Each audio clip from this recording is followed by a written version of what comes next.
Hello everyone, this is Rohan. I welcome you to You Greater Than UPSC.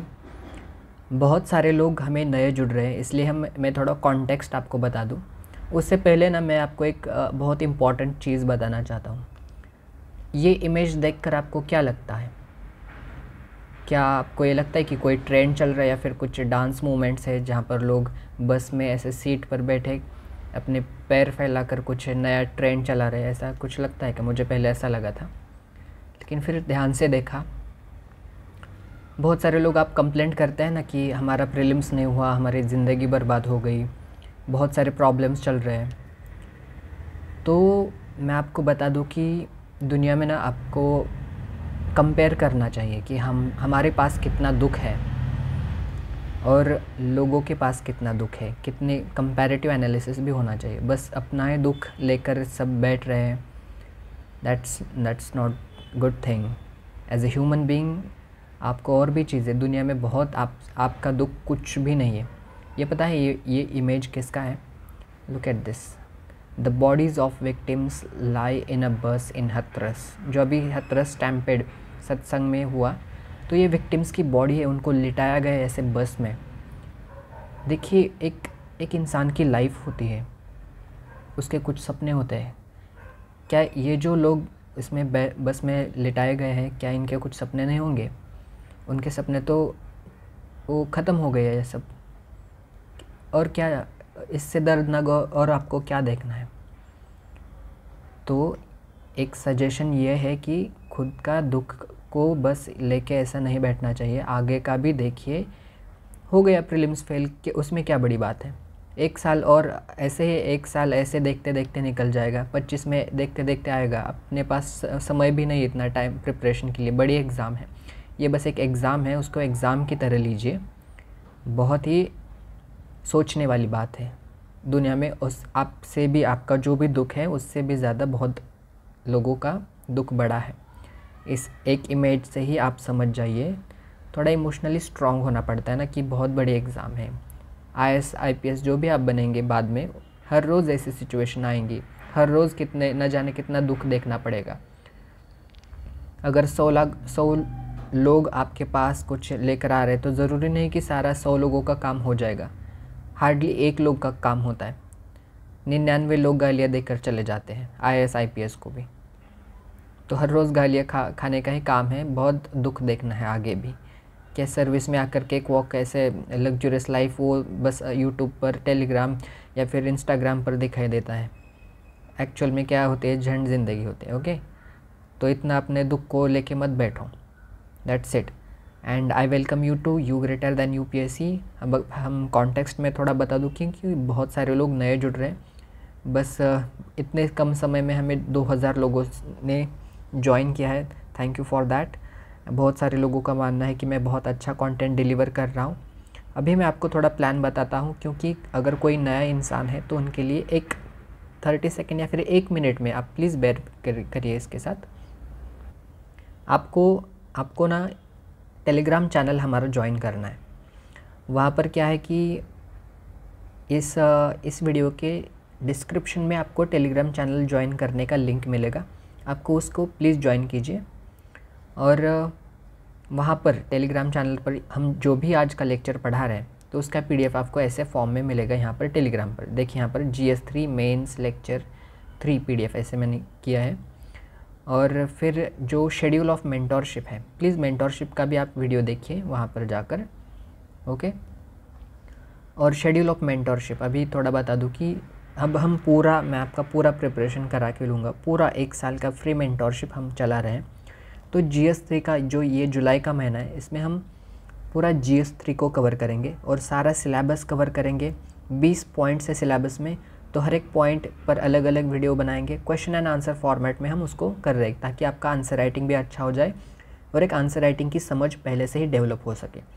फिर GS2 को हम अगस्त में करेंगे। ये दोनों पेपर्स बहुत डायनामिक करंट अफेयर से रिलेटेड टॉपिक होते हैं, तो इसको हम पहले कर रहे हैं, क्योंकि जैसे जैसे करंट अफेयर्स आता रहेगा तो वैसे हम उसको ऐड करते रहेंगे। GS4 में हम सितंबर को कवर करेंगे। GS1 को हम लास्ट में, जो कि बहुत बेसिक एंड स्टैटिक पेपर है, उसको अक्टूबर सबसे लास्ट में।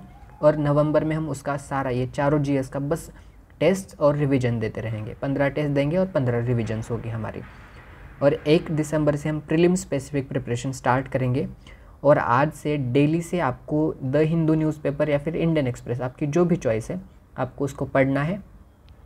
एंड आपका ऑप्शनल आपको रोज़ कवर करना है। ऑप्शनल ऐसा प्रिपेयर करना है जैसे कि आपने उसमें मास्टरी करी है। फिर एसए को हम प्रीलिम्स के बाद में प्रिपेयर करेंगे। बहुत टाइम होता है क्योंकि जीएस हमारा प्रिपेयर होता है, ऑप्शनल प्रिपेयर होता है। बस आपको एक एसए का स्ट्रक्चर बनाना आना चाहिए और वर्ड्स को पुट करने का, वो हम प्रीलिम्स के बाद भी कर सकते हैं। This is 1000% workable time table and my many friends clear with this schedule. Okay, so Telegram channel join कीजिए, उसका लिंक आपको डिस्क्रिप्शन बॉक्स में मिलेगा। Please like the video. ये वीडियो बहुत सारे लोगों तक पहुंचना चाहिए क्योंकि बहुत सारे लोग निराश है एंड पता नहीं कितने लोगों को गाइडेंस नहीं है एक्चुअली। तो आपके अच्छे वाले दोस्त, जिसको आपको अगर लगता है कि कोई आपका इम्पॉर्टेंट या फिर कोई सच्चा दोस्त है और उसको सही में गाइडेंस की ज़रूरत है, वो हार्ड वर्किंग है लेकिन गाइडेंस के बिना वो रुक रहा है, तो आप उसके साथ ये वीडियो शेयर कर सकते हैं, आप उनको बता सकते हैं। Okay, so let's start with the lecture. अभी ये GS3 का ये सिलेबस है। GS3 में सिलेबस में मैंने यहाँ पर डायरेक्टली मार्क किया है कि हमें 250 आउट ऑफ 150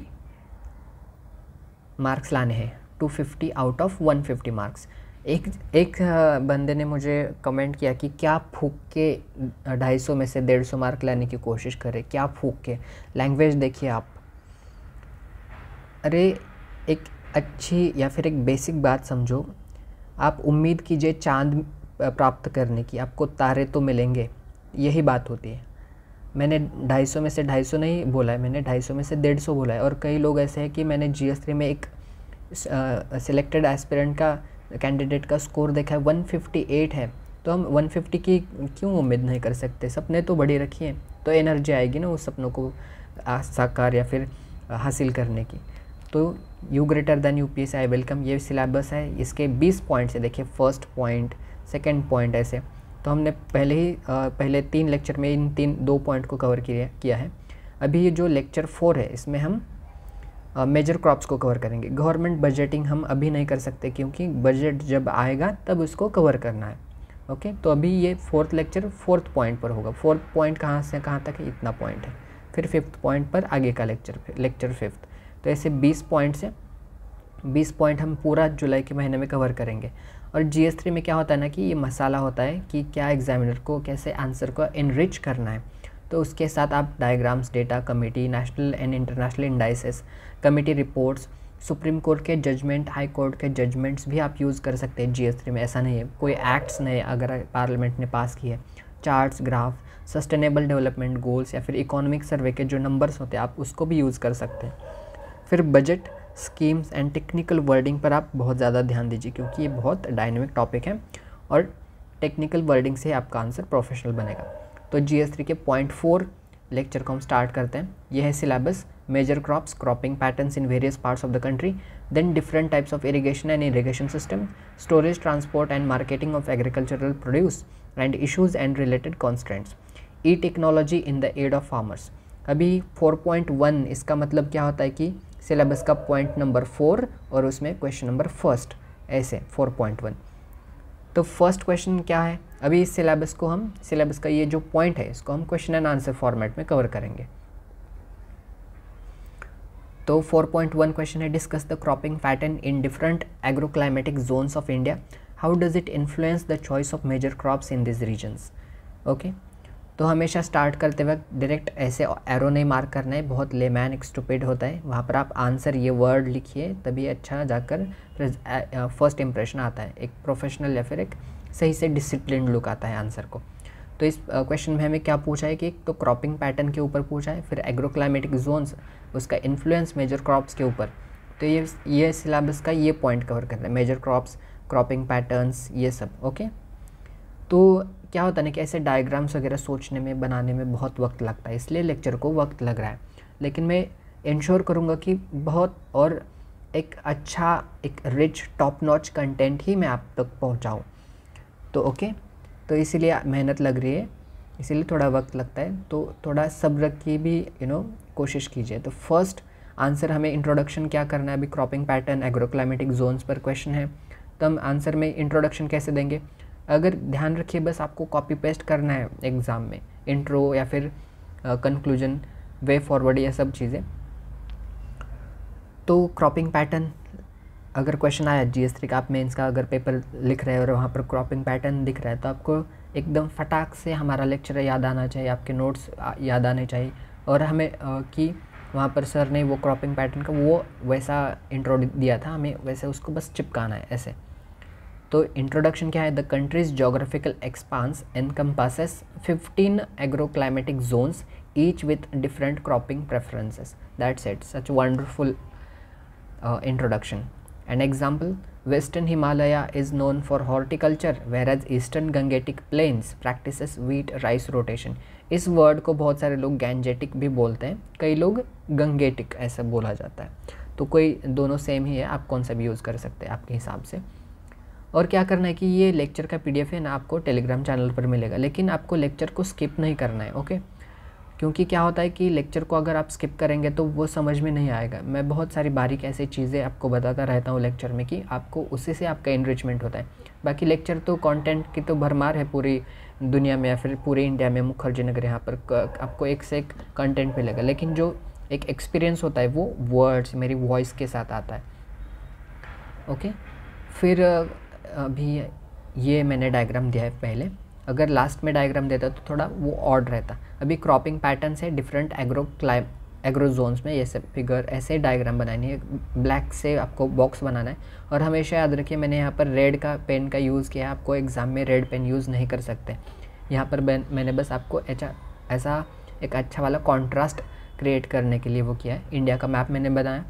फिर ये जो गंगेटिक प्लेन का एरिया है, ये वाला एरिया, तो इसको मैंने, ये क्या एरिया है? ये राइस और व्हीट को बनाता है या फिर प्रोड्यूस करता है, ये गंगेटिक प्लेन का एरिया है। फिर ये जो कोस्टल,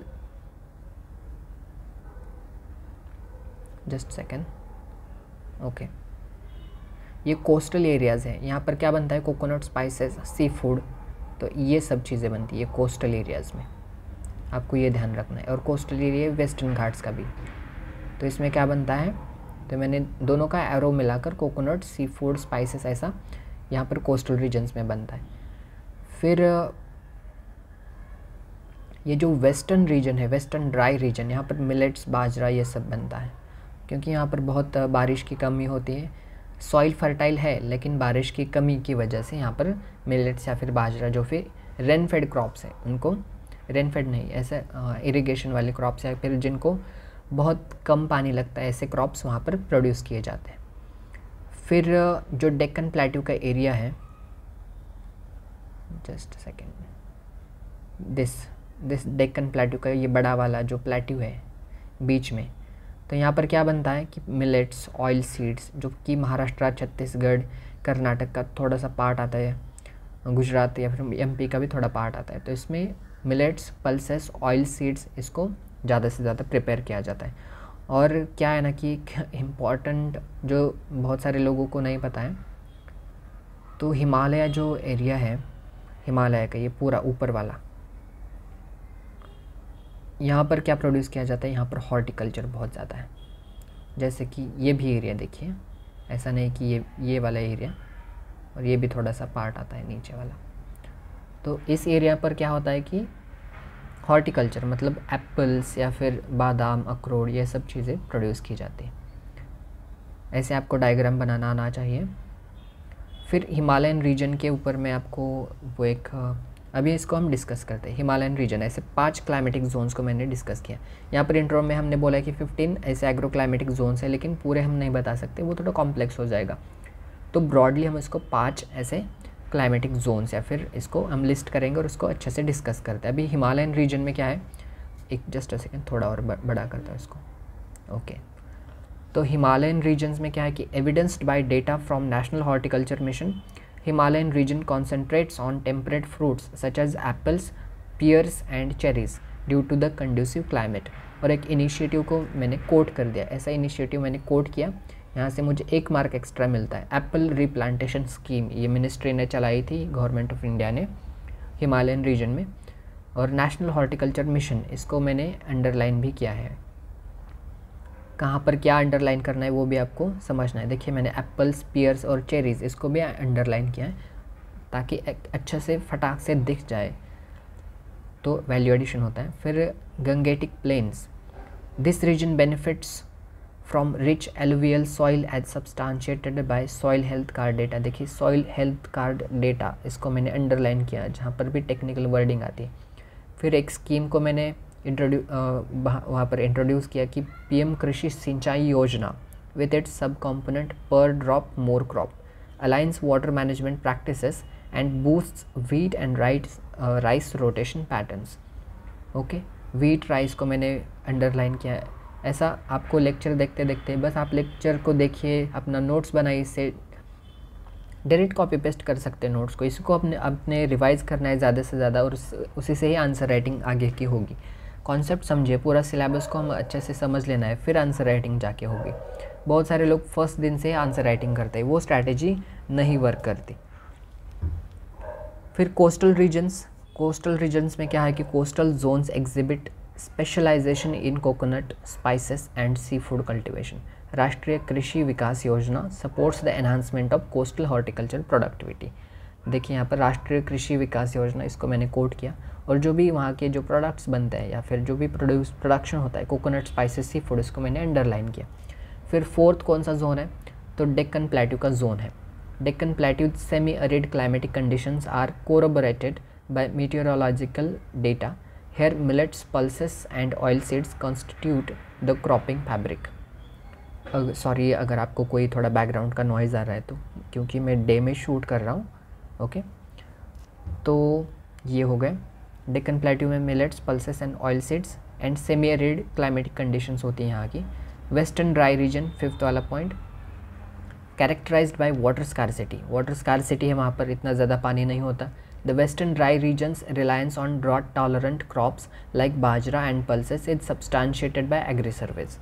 एंड फिर मैंने एक स्कीम को बता दिया कि पीएम फसल बीमा योजना, क्योंकि वहाँ पर क्या होता है कि वेस्टर्न ड्राई रीजन में अभी फसल बीमा योजना को ही मैंने यहाँ पर क्यों कोट किया, एड्स इन रिस्क मिटिगेशन, क्योंकि वेस्टर्न ड्राई रीजन्स में बहुत बार क्या होता है ना कि क्रॉप्स इतने अच्छे तरीके से नहीं आते, क्रॉप्स का वेस्टेज होता है, स्पॉइलेज होता है, वेस्ट जाते हैं, आते ही नहीं, तो उसका इंश्योरेंस फार्मर्स को मिलना चाहिए। इसलिए मैंने पीएम फसल बीमा योजना को एक स्पेसिफिकली इसी पॉइंट में मैंने ऐड कर दिया।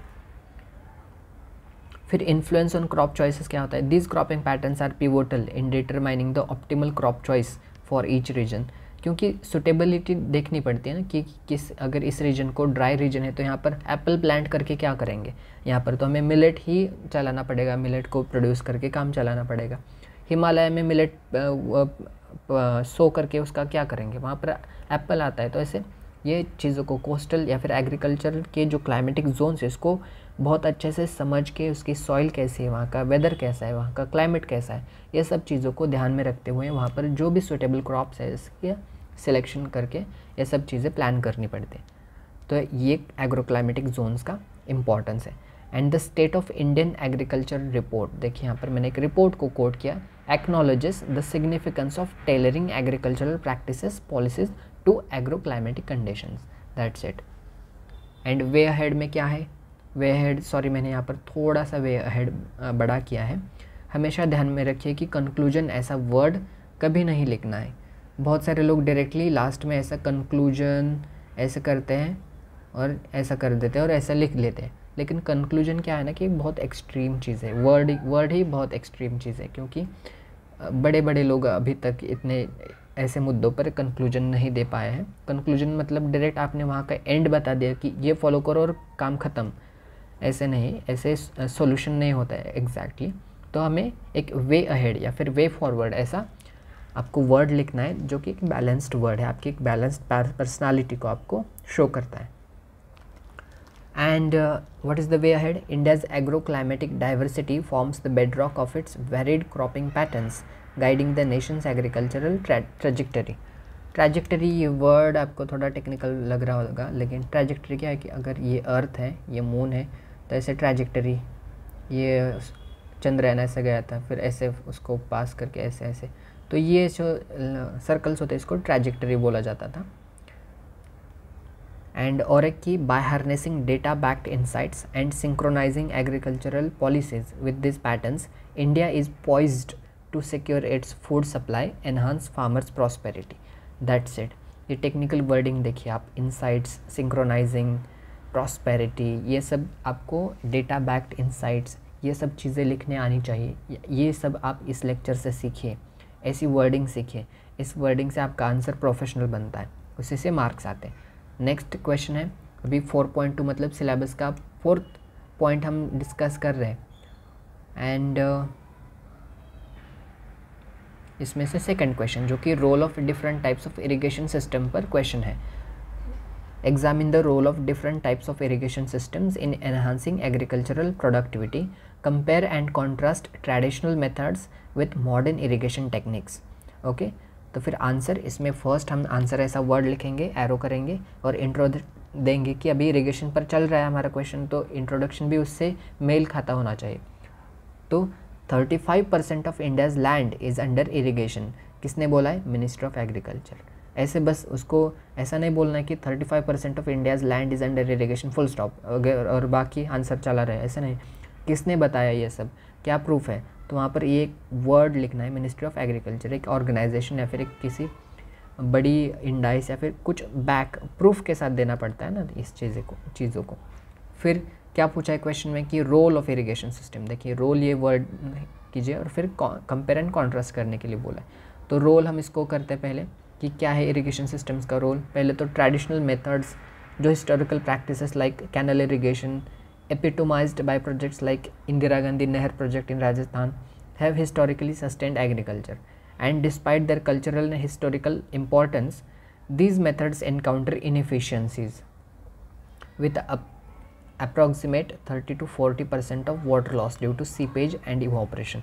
ये ट्रेडिशनल मेथड जो होते हैं, कैनल इरिगेशन, ट्यूबवेल इरिगेशन, जो कुएँ से पानी वगैरह सब ऐसे निकाल कर पौधों को दिया जाता है, क्रॉप्स को दिया जाता है, उससे बहुत पानी का लॉस होता है, वो बहुत इनएफिशिएंट मेथड्स हैं।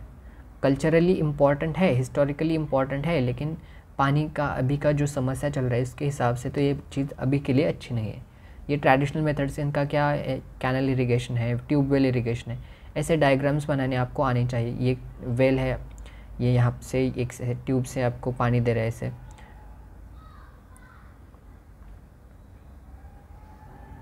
ये पानी जा रहा है क्रॉप्स को। ओके, ये क्रॉप्स है ग्रीन वाले,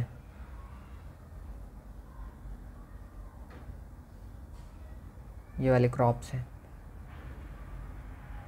थोड़ा ऐसा डायग्राम्स बनाने की आदत डाल लीजिए और लास्ट में ऐसा फिगर FIG ऐसे करके ट्यूबवेल इरिगेशन ऐसा, और एक ब्लैक से बॉक्स बनाना, ऐसा आना चाहिए न। और थोड़ा एक जो भी मैंने यहाँ पर किया है वेल ऐसे पॉइंट वगैरह करके, ट्यूब, वाटर, तो ये ठीक से एक ट्यूबवेल इरिगेशन, एक अच्छा सिंपल लूसिड डायग्राम भी आपको 1 मार्क एक्स्ट्रा देने में मदद करता है। ओके, फिर मॉडर्न इरिगेशन टेक्निक्स क्या है?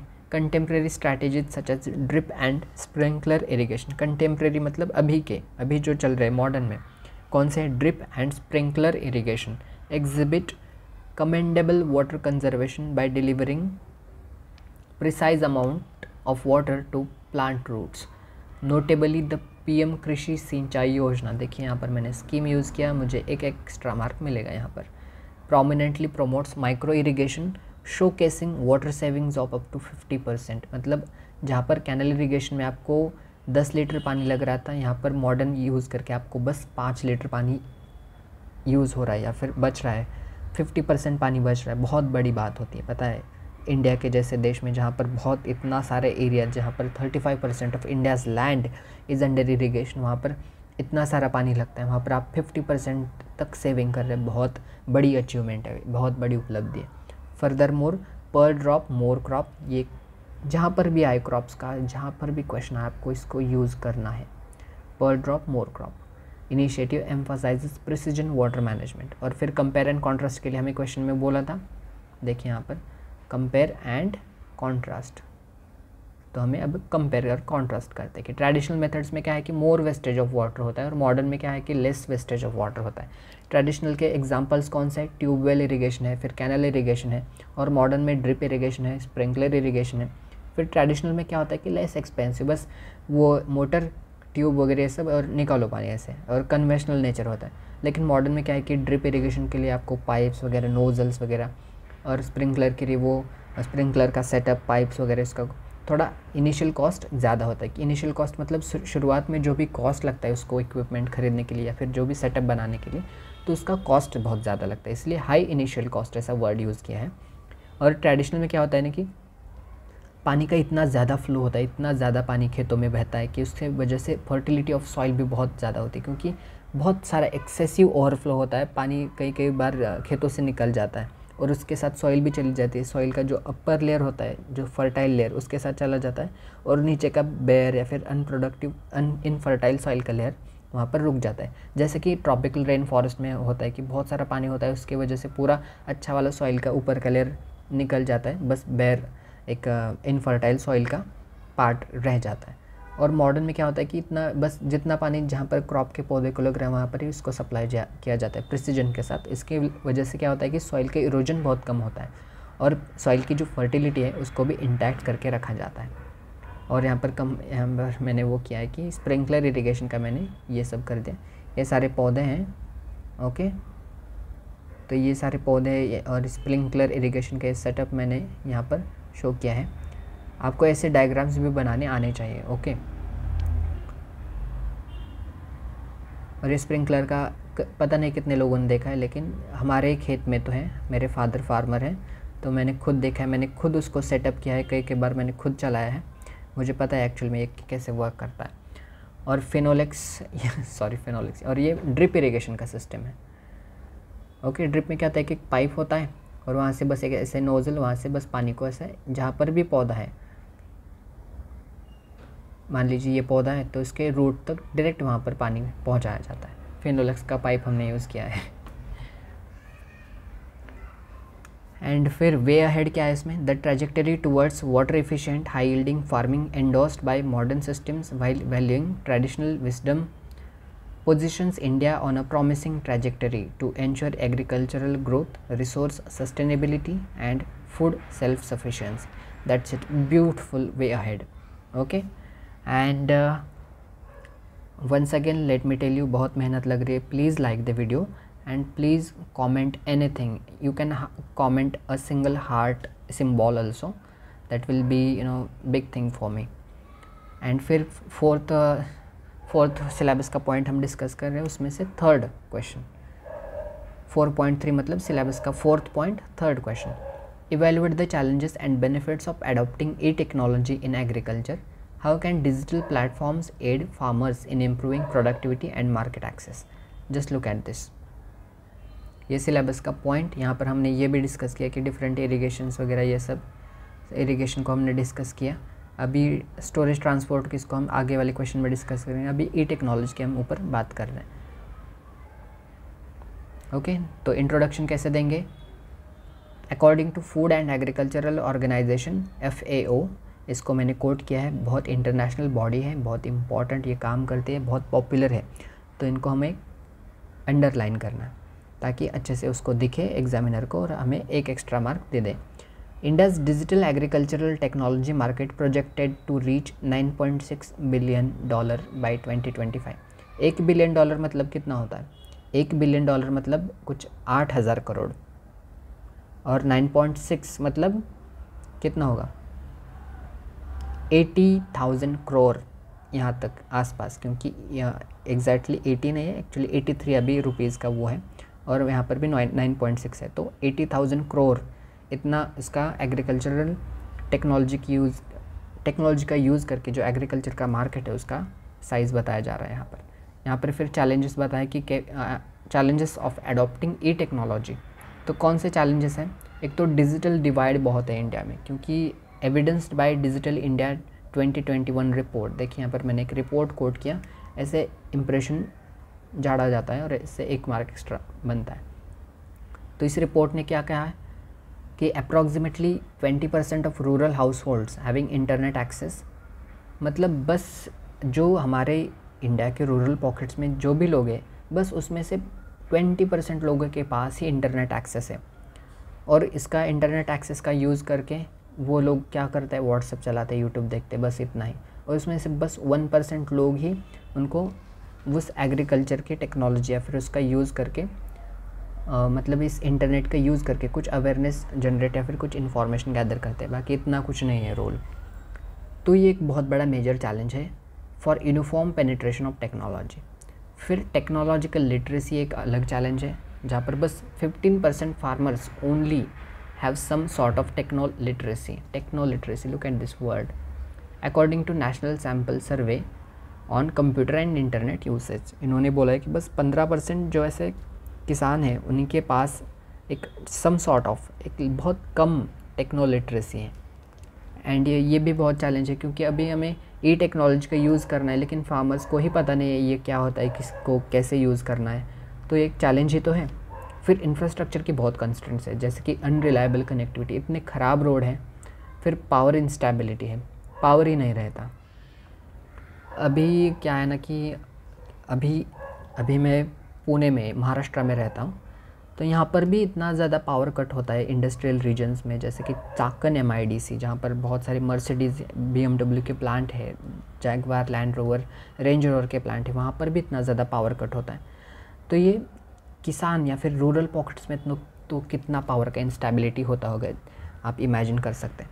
और highlights the infrastructure lacking that hinders seamless technological adoption. ये इंफ्रास्ट्रक्चर नहीं है, क्योंकि कोल्ड स्टोरेज नहीं है, कुछ भी नहीं है, तो ऐसे चीज़ों की वजह से क्या होता है कि इंफ्रास्ट्रक्चर ही नहीं है, तो वो टेक्नोलॉजी को कैसे अडॉप्ट करेंगे और क्या उससे होगा। फिर डेटा प्राइवेसी कंसर्न है। अबे मान लीजिए फार्मर्स को कुछ टेक्नोलॉजी को दे भी दिए, उनके लिए एक ऐप बना दिया, लेकिन उनका फिर डेटा का प्राइवेसी का कंसर्न्स आता है। ड्राफ्ट ई-कॉमर्स पॉलिसीज़ को मैंने कोट किया है, और उन्होंने क्या बोला है कि उन्होंने ऑलरेडी हाईलाइट किया है issue such as data breach को। फिर इनिशियल इन्वेस्टमेंट क्या होता है ना कि बहुत ज़्यादा होती है, ऐसे टेक्नोलॉजिकल या फिर फाइबर्स बिछाने पड़ते हैं, केबल लाइंस वगैरह सब, तो इसमें इनिशियल इन्वेस्टमेंट होता है। और फंड्स की कमी या फिर अच्छा इम्प्लीमेंटेशन ना होने की वजह से क्या होता है, इसको एक चैलेंज बना रहता है। The initial financial outlay associated with adopting e technology can act as a deterrent for resource limited farmers. And फिर बेनिफिट्स क्या है डिजिटल प्लेटफॉर्म्स कैसे, तो प्रिसीजन फार्मिंग, जैसे कि strategic deployment of IoT, internet of things, sensors and remote sensing technologies enable precision farming, curtailing resource wastage. तो इसके benefit तो है डिजिटल प्लेटफॉर्म्स के। Sorry my throat, just a second, let me drink. Okay, तो precision farming अच्छा, इससे farming अच्छा होता है डिजिटल प्लेटफॉर्म्स की वजह से। देखिए, फिर मार्केट एक्सेस उनको अच्छा मिलता है ई-कॉमर्स प्लेटफॉर्म्स, जैसे कि नाम, मतलब इलेक्ट्रॉनिक, नाम मतलब नेशनल एग्रीकल्चरल मार्केट। ओके, फिर एग्री स्टैक, इसको मैंने 2 चीज़ों को यहाँ पर कोट किया है। Bolsters direct farmer to buyer transaction, यार गला ख़राब हो गया, प्लीज़ लाइक द वीडियो, बहुत मेहनत लग रही है, and comment a heart in that. NAM has digitally linked over 1000 wholesale markets. Okay, फिर नॉलेज डिसमिनेशन होता है यहाँ से, जैसे कि मोबाइल एप्लीकेशन सच एज किसान सुविधा, मेरा गाँव मेरा गौरव जैसे ऐसे इनिशिएटिव यहाँ पर मैंने अंडरलाइन किया है, कोट किया है। देखिए कोटेशन में ऐसे इन्वर्टेड कॉमर्स में मैंने देखिए यहाँ पर कोट किया है। तो ऐसे आपको कोट करना है, एग्जामिनर को एग्जैक्ट दिखाना है कि आपने क्या स्पेशल वहाँ पर मेंशन किया है, उससे आप अंडरलाइन कर सकते हैं या फिर इन्वर्टेड कॉमर्स में कोट कर सकते हैं। मैं दोनों एक साथ करता हूँ। Serves as a conduits for spreading agri information related. तो नॉलेज डिसमिनेशन ऐसे ऐप क्या करते हैं, एक तो पेस्ट कंट्रोल कैसे करना है थोड़ा नॉलेज बताते हैं, वेदर फॉरकास्ट को बताते हैं, कब साइक्लोन आने वाला है, कैसे मिटिगेट करना है, या फिर अभी कब बारिश होगी, ये सब बताते हैं। सीड की चॉइस के बारे में बताते हैं कि ये वाला सीड नहीं, ये वाला यूज़ कीजिए। सॉइल हेल्थ के बारे में बताते हैं, सॉइल हेल्थ, अभी सॉइल हेल्थ कैसी होनी चाहिए, इसको अगर सॉइल आपकी नीली पड़ रही है या फिर अलग बारिश से ये हो रहा है, तो ये सब आगे की प्रोसीजर की जैसे ये इस एप्लीकेशन के थ्रू नॉलेज डिसमिनेट किया जाता है। फिर सप्लाई चेन को ऑप्टिमाइज़ किया जा सकता है, जैसे कि ब्लॉकचेन स्ट्रैटेजी अलाइंड विथ किसान rail ensures traceability and transparency with in agricultural supply chain. अब ये किसान रेल का जो मैंने अभी बताया यहाँ पर, इसको 2021 के बजट में निर्मला सीतारमण इन्होंने इंट्रोड्यूस किया था। किसान रेल जो डेडिकेटेड किसान का जो प्रोड्यूस होता है इसको ट्रांसपोर्ट करने के लिए किसान रेल को लाया गया था। लेकिन इसको अब अगर हम टेक्नोलॉजी में इंटीग्रेट करें ब्लॉकचेन के लिए, तो इससे क्या होता है कि किसान का जो प्रोडक्ट्स है कहाँ पर जा रहा है, कहाँ कितना ट्रेस कर रहा है, ये सब ट्रांसपेरेंसी और ट्रेसेबिलिटी इसको हम अचीव कर सकते हैं एग्रीकल्चरल सप्लाई चेन के। इसलिए फिर फाइनेंशियल इंक्लूजन है इसका एक बेनिफिट, जहाँ पर बहुत सारे लोग इतने रूरल पॉकेट्स में भी फार्मर्स जो हैं जिनको मेन स्ट्रीम में आना कभी पॉसिबल भी नहीं लगता था, तो इस ऐप्स के थ्रू अभी ये ई कृषि यंत्र ग्रांट स्कीम इसने एक्सपेडाइट किया है adoption of digital agricultural equipment को। इसको आपको कोट करना है, बहुत अच्छा वाला इंप्रेशन आपका पड़ेगा। तो डिजिटल प्लेटफॉर्म्स ऐसे गरीब लोगों को भी मेन स्ट्रीम में आने का मौका दे रहा है, इसीलिए इसको बोलते हैं फाइनेंशियल इंक्लूजन। फिर वे अहेड क्या है, through the strategic bridging of digital divide, the elevation of technological acumen and the fortification of digital infrastructure, India is poised to usher in an era of unparalleled agricultural efficiency, farmer welfare and sustainable food production. That's it. ऐसा conclusion, ऐसा way forward, way ahead आपको अच्छी language में लिखना आना चाहिए।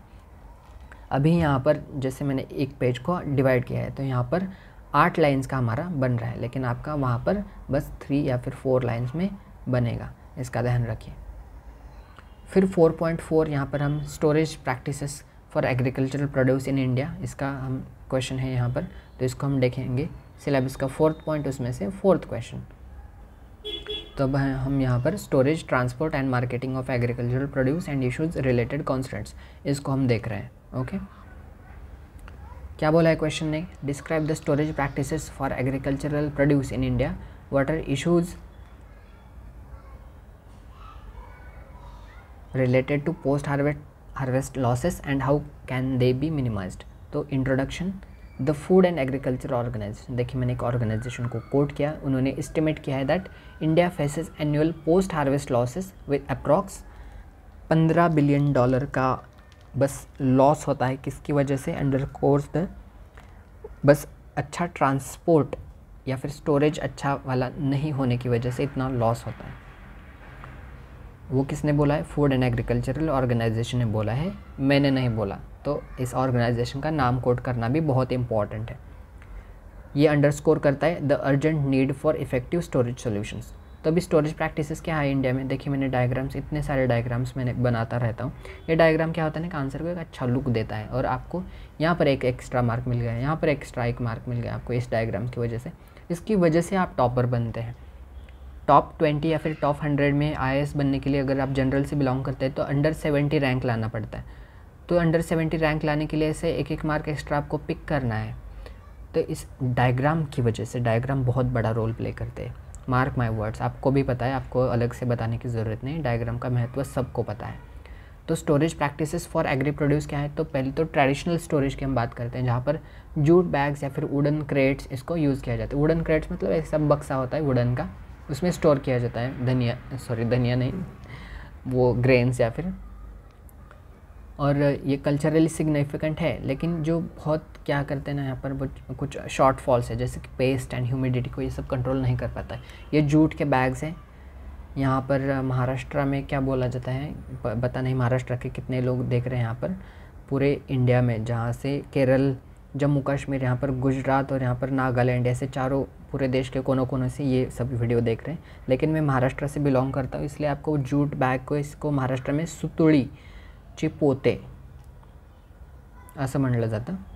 Okay, then modern storage infrastructure की हम बात करेंगे। NABARD, national bank for agricultural and rural development, ये नाबार्ड का फुल फॉर्म है। वो सब्सटैंशिएट किया है उन्होंने कि जो इस्टेब्लिशमेंट ऑफ मॉडर्न फैसिलिटीज़ है, तो उसकी वजह से क्या होता है, such as cold storage, warehouses and silos, तो उन्होंने उसका इम्पोर्टेंस शो किया है नाबार्ड ने। और नाबार्ड के हिसाब से this facilities extend the shelf life of produce, shelf life उसका बढ़ाता है ऐसी फैसिलिटीज़। फिर कोल्ड चेन सिस्टम्स क्या है, जैसे कि PM किसान संपदा योजना, उन्होंने इसका मैंने कोट किया स्कीम को। देखिए स्कीम का हम भर भर के इस्तेमाल कर रहे हैं यहाँ पर अपने आंसर्स में, इसकी वजह से आंसर प्रोफेशनल बनते हैं। Emphasises on integrated cold chain infrastructure. फिर सोलर ड्राइंग का क्या होता है कि अभी मैं सोलर ड्राइंग का मैंने सर्च किया कि एग्जैक्टली मुझे डायग्राम नहीं मिल रहा था। पहले मैंने कॉन्सेप्ट को अच्छे से समझा और फिर बहुत अच्छे से मैंने उसका डायग्राम खुद बनाई है, मैंने डायग्राम। उसका कॉन्सेप्ट समझकर। National mission on food processing promotes solar drawing enabling moisture reduction and microbial content. अभी क्या होता है ना कि मान लीजिए मेरे पास 5 टन का सोयाबीन या फिर 5 टन का गेहूँ है, तो एक प्लेटफॉर्म ऐसा होता है, ऐसे प्लेटफॉर्म होता है पत्थर का या फिर एक सीमेंट का एक प्लेटफॉर्म हुआ बनाते हैं, ऊपर से ऐसा पूरा प्लास्टिक का जो से वो नर्सरी में ग्रीन हाउस का वो जो बनाते हैं वैसे प्लांट्स को अंदर लगाने के लिए, तो ऐसे प्लास्टिक का ऐसे कवर किया जाता है और ऐसे ट्रेज़ में यहाँ पर ये गेहूँ या फिर ऐसा बिछाया जाता है। बहुत बड़ा प्लेटफॉर्म होता है और वहाँ से क्या आता है कि सनरेज ऐसे शॉर्ट वेव रेडिएशन में सन का रेडिएशन आता है और फिर अंदर आता है और फिर बाहर नहीं जा पाता, लेकिन इसका अंदर का जो टेम्परेचर है ये टेम्परेचर बहुत बढ़ने लगता है। तो यहाँ पर इसका वजह से सोलर ड्राइंग बहुत हो जाता है। इससे क्या होता है ना कि उसकी शेल्फ़ लाइफ एग्रीकल्चरल प्रोड्यूस की है वो बहुत ज़्यादा बढ़ जाती है। तो ऐसे ये सोलर ड्राइंग का डायग्राम था। फिर एरेटेड स्टोरेज मतलब कुछ एयर को कंट्रोल किया जाता है। Technique such as controlled atmosphere that is CA and modified storage as recommended by committee on doubling farmers income. देखिए इसको कमेटी को मैंने मेंशन किया।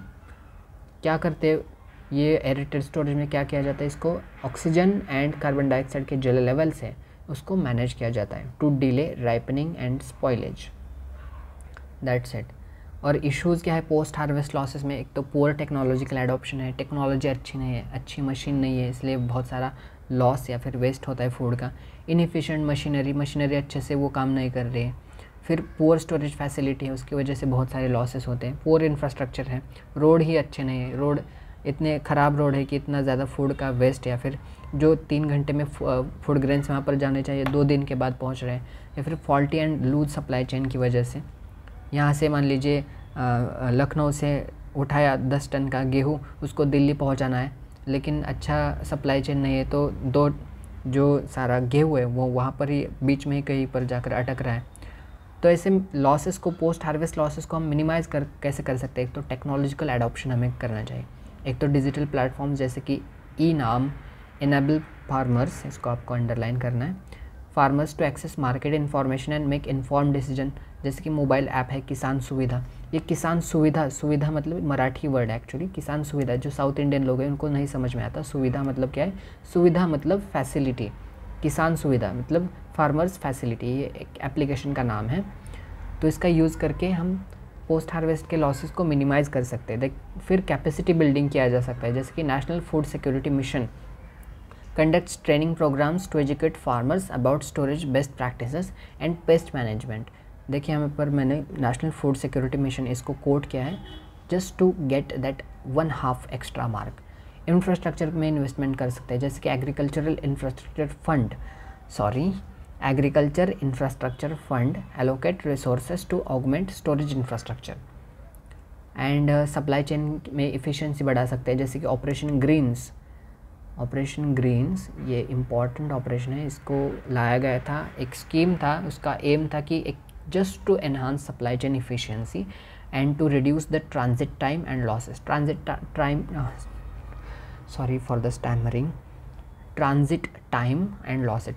ट्रांजिट मतलब ट्रांसपोर्टेशन का टाइम, और उसका वे अहेड क्या है, India's strategic initiatives for optimal storage practices and post harvest loss mitigation holds the promise of elevating agricultural sustainability, that's it। फिर 5th क्वेश्चन है, discuss the significance of efficient transport systems in the agricultural supply chain, how do they contribute to reducing wastage and ensuring fair prices for farmers। Okay तो transport system की यहाँ पर बात कर रही है इस मेन क्वेश्चन में, ये सिलेबस का 4th पॉइंट, उसमें से 5th क्वेश्चन ऐसे। फिर इंट्रोडक्शन क्या है, according to food and agriculture organisation. देखिए मैंने फिर FAO को कोट किया है, report indicating that over 30% of India's food production is lost annually, मतलब 1/3 हमारा जो भी हम प्रोड्यूस कर रहे हैं वो 1/3 ऐसे वेस्ट चला जा रहा है। बहुत बड़ी बात है, बहुत बड़ा लॉस है annually due to inadequate transportation and storage. ये आई थिंक CSAT 2024 में भी एक पैसेज आया था फूड लॉस के ऊपर, यहाँ पर ये डेटा आपको मिल जाएगा उस पैसेज में भी, तो उसी से मैंने लिया है, ये कहीं से भी आप ले सकते हैं। फिर सिग्निफिकेंस, पहले तो हमें क्वेश्चन में क्या पूछा, एक तो सिग्निफिकेंस पूछा है और फिर कैसे कंट्रीब्यूट करता है, हाउ डू, अच्छा ट्रांसपोर्टेशन वाला, किसको कैसे रिड्यूस वेस्ट किया जाता है, कंट्रीब्यूट टू फार्मर्स वेलफेयर। पहले तो सिग्निफिकेंस, अच्छा ट्रांसपोर्ट होने के क्या फ़ायदा है, उसका क्या महत्व है। एक तो रिड्यूस्ड वेस्टेज, वेस्ट को रिड्यूस किया जाता है। फिर मार्केट एक्सेस, एक अच्छा ट्रांसपोर्ट सिस्टम एक फटाक से आपको मार्केट में पहुंचा देता है, आपको मतलब किसान लोगों को। पीएम किसान संपदा योजना, इसको मैंने कोट किया है, dedicated to integrated cold chain infrastructure shows how efficient transportation coupled with modern storage prolongs shelf life, minimizing spoilage during transit and warehousing। मतलब ये मार्केट एक्सेस, मतलब एक अच्छा ट्रांसपोर्टेशन सिस्टम क्या होता है, कपल्ड विथ मॉडर्न स्टोरेज, एक अच्छा ट्रांसपोर्टेशन भी है लेकिन अच्छा स्टोरेज भी है, जो कि शेल्फ लाइफ को बढ़ाता है और स्पॉइलेज को कम करता है, वेस्टेज को कम करता है। फिर टाइमली डिलीवरी करता है। अगर अच्छा रोड है तो जो 2 घंटे में, मान लीजिए 10 घंटे में जो जाने वाला था गेहूँ, वो 2 घंटे में जा रहा है, तो इसकी वजह से क्या होता है कि अच्छा मूवमेंट होता है प्रोड्यूस का फ्रॉम फार्म्स टू मार्केट्स। इसका एक सही अच्छा एग्जांपल मैं आपको बताता हूँ, थोड़ा ध्यान से सुनिए। कि अभी हमारे महाराष्ट्र एरिया में क्या होता है ना कि शुगर केन का बहुत ज़्यादा प्रोडक्शन होता है। तो अच्छा अगर रोड नहीं है तो शुगर केन में क्या होता है ना कि जैसे ही शुगर केन को कट किया, उसकी जो बंडल बनाया उसको ट्रक में लोड किया, तो उसका जब से वो कट किया है ना, वो शुगर की फैक्ट्री तक जाने तक उसका क्या होता है ना कि वेट क्या होता है ना कि रिड्यूस होता है। और शुगर केन का पैसा जो फार्मर्स को मिलता है वो वेट के हिसाब से मिलता है, टनेज के ऊपर होता है, टन के ऊपर। तो अगर अच्छा रोड नहीं है ना तो उसका जो शुगर केन का फैक्ट्री तक, जो भी शुगर की फैक्ट्री है वहाँ तक जाने में बहुत वक्त लगता है, अच्छा रोड नहीं है, तो उसकी वजह से फार्मर्स के इनकम पर डायरेक्ट असर होता है। देखिए ये एक एग्जांपल है। फिर access to diverse markets, well connected transport systems extend farmers market reach beyond local confines. एक अच्छा डाइवर्स मार्केट्स में मतलब अभी पुणे के फार्मर्स भी दिल्ली में जाकर अपना प्रोड्यूस, या फिर गेहूँ को, या फिर पंजाब एरिया में जहाँ पर बहुत सारा ग्रीन रिवोल्यूशन वहाँ से स्टार्ट हुआ था, गेहूँ या फिर राइस को वहाँ बहुत डोमिनेंस है, तो वहाँ तक हमारा गेहूँ या फिर राइस पहुँच सकता है इंडिया का, महाराष्ट्र का, फिर महाराष्ट्र का या फिर किसी भी स्टेट का। फिर price stabilisation by facilitating the smooth movement of surplus produce from areas of abundance to scarcity. एक तो प्राइस स्टेबलाइजेशन होता है, मान लीजिए अभी क्या है ना कि मान लीजिए जम्मू एंड कश्मीर में वो बादाम बनते हैं, वहाँ पर प्रोड्यूस होते हैं, तो अभी महाराष्ट्र में या फिर गुजरात में, मध्य प्रदेश में बादाम तो नहीं प्रोड्यूस किए जा सकते, तो यहाँ पर हमें बादाम की रिक्वायरमेंट है। यहाँ पर बहुत सारा वो हो रहा है, वहाँ उसकी प्राइस बढ़ रही है उसकी, क्योंकि शॉर्टेज है, इसलिए बहुत कम लोग ही उसको अफोर्ड कर पा रहे हैं या फिर अवेलेबिलिटी बहुत कम है। तो अगर अच्छा ट्रांसपोर्ट सिस्टम होगा तो जो सरप्लस जम्मू कश्मीर में वो जो बन रहा है बादाम, तो उसको वहाँ से यहाँ तक लाया जा सकता है अच्छा ट्रांसपोर्ट होने की वजह से। ट्रांसपोर्ट मतलब रोड या फिर रेल से ही नहीं, एयर से भी, एरोप्लेन के थ्रू भी वो ट्रांसपोर्ट किया जाता है। बहुत सारे प्रोडक्ट्स ऐसे कार्गो प्लेन्स होते हैं प्रोड्यूस को यहाँ से वहाँ तक ले जाने के लिए, इसी वजह से प्राइस स्टेबलाइजेशन होता है। फिर कंट्रीब्यूटिंग टू फार्मर्स वेलफेयर क्या होता है इसके अच्छे ट्रांसपोर्ट सिस्टम की वजह से, एक तो हायर प्रॉफिट मार्जिन्स होते हैं, फिर रिड्यूस्ड इंटरमीडिएट्स होते हैं, फिर एक्सेस टू डाइवर्स बायर्स होता है, फिर कॉन्ट्रैक्ट फार्मिंग की अपॉर्चुनिटीज़ होती हैं, और एनहांस्ड मार्केट इन्फॉर्मेशन होता है। वे हेड में मैंने मैंने वो सब पॉइंट वाइज या फिर एक पैरा फॉर्म में लिखने की वजह से मैंने थोड़ा एक अच्छा इसमें और एक इनोवेशन किया कि एफिशिएंट ट्रांसपोर्टेशन की क्या फ़ायदा है, एनहांस फूड सिक्योरिटी है, इक्विटेबल प्रॉफिट डिस्ट्रीब्यूशन है, और वेस्ट रिडक्शन। ये हमने पहले भी डिस्कस किया है, लेकिन इसको वे अहेड में क्या होता है ना कि थोड़ा ब्रॉड में करते हैं। Enhanced food security, equitable profit distribution, waste reduction, और इन 3 चीज़ों की वजह से क्या होता है, growth of India's agri landscape. That's it, ये वे हेड है हमारा। और 4.6 ये लास्ट क्वेश्चन आई थिंक, या फिर 7th वाला भी होगा, I don't know, let's see 7th वाला है या नहीं। ओके नहीं 6 क्वेश्चन है इसमें सिलेबस के पॉइंट में। यहाँ पर मार्केटिंग मैकेनिज़्म के ऊपर हम बात कर रहे हैं। देखिए हमने यहाँ पर एयर स्टोरेज, ट्रांसपोर्टर इसका वो किया, और अभी मार्केटिंग के ऊपर हमारा ये है। बाकी सिलेबस का सारा पॉइंट हमने ख़त्म कर दिया। Okay, please like the video and share अपने अच्छे दोस्तों के साथ जिसको गाइडेंस की ज़रूरत है उसके साथ शेयर कीजिए और कमेंट में एक हार्ट कमेंट कीजिए आप। फिर टेलीग्राम चैनल भी आप ज्वाइन कीजिए, उसका लिंक डिस्क्रिप्शन में है। फिर analyse the marketing mechanisms and please subscribe to the channel if you are new to the channel. Analyse the marketing mechanism for agricultural products in India, highlight the role of APMC's acts and suggest reforms for better market integration. देखिए यहाँ पर बस market mechanism के ऊपर question है, और APMC मतलब agricultural products marketing committee. तो अब इंट्रोडक्शन में, the marketing mechanism for agricultural products in India are intricately linked with the APMC acts governing the operations of mandis मतलब मार्केट यार्ड्स। मंडीज़ मतलब वो कंगना रनौत वाला मंडी नहीं, ये मार्केट यार्ड है उसका नाम है, सॉरी फॉर द हिमाचल वाले people. Marketing mechanisms for agricultural products, अभी कैसे कौन से मैकेनिज़म्स हैं एग्रीकल्चरल प्रोड्यूस को मार्केटिंग करने के लिए? तो APMC एक्ट्स हैं, agricultural produce marketing committees act ये है। Instituted across states, APMC acts establish mandis as regulated trading spaces. इसको ये APMC एक्ट ने क्या किया है कि मंडीज़ को इस्टेब्लिश किया है, और इसकी वजह से क्या होता है कि एक स्पेसेस या फिर एक प्लेटफॉर्म क्रिएट करता है एग्रीकल्चरल प्रोड्यूस को ट्रेड करने के लिए। The introduction of model APMC act aimed to ensure equitable transactions and safeguard farmers interest. ये APMC मॉडल एक्ट जो था उसकी वजह से क्या है, इक्विटेबल ट्रांजैक्शन हुए और फार्मर्स के बहुत सारे इंटरेस्ट को सेफगार्ड किया गया। फिर mandis as price determinants, mandis जो होते हैं वहाँ पर प्राइस डिसाइड किया जाता है। Mandis serves as intermediaries between farmers and buyers, providing a platform for price discovery and risk reduction. इतना ही है। और इस मार्केट मैकेनिज्म में इशूज़ क्या है, परसिस्टेंस ऑफ मल्टीपल इंटरमीडिएट्स। इतने बीच में लोग हैं ना कि वो फार्मर्स का पूरा लॉस, मान लीजिए फार्मर्स का 1 kg का पोटैटो का हम बात करते हैं, पोटैटो का प्राइस है 1 kg का, तो फार्मर ने प्रोड्यूस किया कि उसको लगता है कि ये 30 रुपीज़ पर kg, ₹30 पर kg ऐसा फार्मर को लगता है। लेकिन वो इंटरमीडिएट इतना बीच में होते हैं ना, उसका ₹30 kg से ₹3 पर kg इतना चला जाता है, और बीच में जो ये 27 रुपीज़ का गैप है ये इंटरमीडिएट्स खा जाते हैं। इतना फार्मर्स को लॉस होता है। और फिर रेस्ट्रिक्टेड मार्केट एक्सेस, ये सेकंड पॉइंट, बहुत कम मार्केट एक्सेस होता है रूरल लोगों के लिए। फिर प्राइस की बहुत वोलेटिलिटी होती है, जैसे कि आज 3 रुपये से जा रहा है, फिर कल 4 से जा रहा है, फिर दूसरे तीसरे दिन 2 रुपये से जा रहा है। ऐसे इसमें रिफॉर्म्स क्या लाए जा सकते हैं कि APMC का ओवरऑल करना चाहिए। जैसे कि स्टेट्स लाइक कर्नाटका और बिहार ऑलरेडी उन्होंने APMC में रिफॉर्म्स लाना शुरू कर दिया है।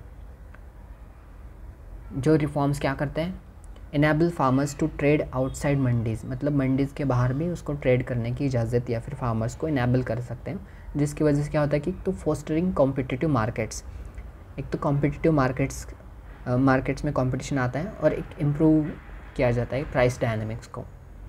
और फिर ई-नाम इनिशिएटिव है, ई-नाम मतलब electronic national agricultural market, sorry यहाँ पर ई मैंने कैपिटल किया, आपको हमेशा ई मतलब इलेक्ट्रॉनिक का ऐसे स्मॉल ई वाला आपको लगाना है। It strives for electronic integration of mandis expanding market accessibility. ये ई-नाम मतलब जो बहुत सारी मंडीज़ को, जैसे कि मिनिस्ट्री ऑफ एग्रीकल्चर उन्होंने बोला है कि 1000 मंडीज़ को इसने कनेक्ट किया है ई-नाम इस बस ऐप या फिर ऑनलाइन डिजिटल प्लेटफॉर्म ने। तो ये क्या करता है कि ऐसे सारी मंडीज़ को इंटीग्रेट करता है। अभी मुझे पता चल रहा है कि अभी जो पुणे की मंडी है तो इसमें पोटैटो का प्राइस यहाँ पर तो 30 है, लेकिन जो दिल्ली की मंडी है वहाँ पर प्राइस चल रहा है अभी 35 से चल रहा है। तो मैं उसका अपना प्राइस मैं दिल्ली में बेचूँ ना, मैं पुणे में क्यों बेचूँ अगर मुझे 5 रुपये एक्स्ट्रा पर केजी के हिसाब से मिल रहा है। तो ऐसे फार्मर्स को फ़ायदा होता है। और वे फॉरवर्ड क्या है, the interplay of APMC acts and reforms like e-NAM and contract farming signifies a progression towards augmented market integration. APMC acts और जो इंटरप्ले है APMC एक्ट्स और रिफॉर्म्स कैसे, ई-नाम या फिर कॉन्ट्रैक्ट रिफॉर्म जैसे जो इनका इंटरप्ले है वो सिग्निफाई करता है, इसका महत्व दर्शाता है किसकी तरफ, मार्केट इंटीग्रेशन की तरफ। मार्केट को इंटीग्रेट जितना ज़्यादा किया जा सकता है उतना फार्मर्स अच्छे, या फिर जो रूरल पॉकेट्स में छोटे छोटे फार्मर्स हैं उनको भी इंक्लूड किया जा सकता है ऐसे मार्केट इंटीग्रेशन के थ्रू। और ये किससे होगा? एक तो APMC act, okay just a second, जब APMC एक्ट और रिफॉर्म्स को हम कंबाइन करेंगे, रिफॉर्म्स कैसे हैं, जैसे कि ई नाम या फिर कॉन्ट्रैक्ट फार्मिंग, इसको हम जैसे ऐड करेंगे तभी जाकर फार्मर्स वेलफेयर होगा। तो ये होता है, ओके। और इस इमेज को मत भूलिए, बहुत आपको सबक सिखाने वाली इमेज है। जो भी लोग, सबक मतलब आपको बस इमोशनली अपलिफ्ट करने वाली, इतना ज़्यादा दुनिया में दुख दर्द है, आप इससे मत भागिए। अपना दुख कुछ भी नहीं है इन लोगों के दुख के सामने। हमारा तो बस प्रीलिम वगैरह ये सब नहीं हुआ है आपका, तो आप उसको इतना ध्यान मत रखिए। अभी 1 साल में और एक प्रीलिम आएगा, उसकी हम अच्छे से तैयारी स्टार्ट करते हैं। प्लीज़ लाइक शेयर सब्सक्राइब बहुत सारा शेयर कीजिए, लाइक्स कीजिए, 2-3 कमेंट कीजिए। अगर आप इतना पसंद आ रहा है तो हार्ट कर सकते हैं कमेंट में। Thank you so much. अगले लेक्चर में हम सिलेबस का 5th पॉइंट डिस्कस करते हैं, ओके, जो कि मिनिमम सपोर्ट प्राइस या फिर पब्लिक डिस्ट्रीब्यूशन सिस्टम के ऊपर बेस है। Thank you so much, bye bye, wish you all the very best, God bless.